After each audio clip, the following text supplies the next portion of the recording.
shoulders. Brooke is 17 months old and a natural-born leader. She taught 7 other toddlers how to take their shoes and socks off and run away from us. She taught Philip to climb on tables, taught Harlan to throw food. She taught Max to hit, taught Henry to get into the diaper cabinet and destroy it. She taught Louisa to tell us no. And she taught me never to judge a kid based on their behavior. See, Brooke is the obvious problem child in my class. Every teacher has one, but every problem child has a story. And Brooke's parents have been talking about divorce since before she was born, and I don't really know whose fault this is. Dad for asking for a divorce, Mom for putting it off until Brooke had known her dad for a year, or Brooke's 4-year-old brother, Alex, for being a bad influence. It's certainly not her fault. She never knows whose house she'll be sleeping at.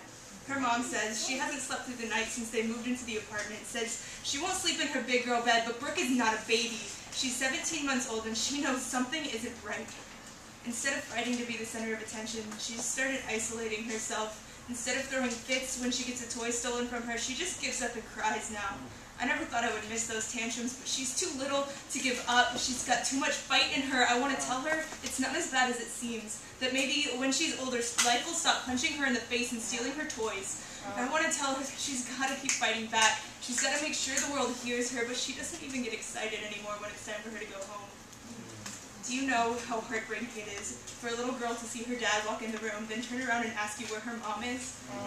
This kid is too young to be asking questions like that. I mean, not that anyone should ever have to deal with missing a parent, but 17 months. Brooke isn't even potty trained and she's already a statistic. Already one of the 50% of children that will see their parents' marriage end before her 18th birthday. And we joke that Brooke will grow up to be a juvenile delinquent, but it is no joke that 70% of long-term prison inmates grew up in broken homes. It is no joke that Brooke is 2 times more likely than the other kids in our class to drop out of high school. It is no joke that Brooke and Alex are 7 times more likely to suffer from depression. Now, I'm not saying that their parents should have stayed together. That certainly wouldn't have been good for anyone involved.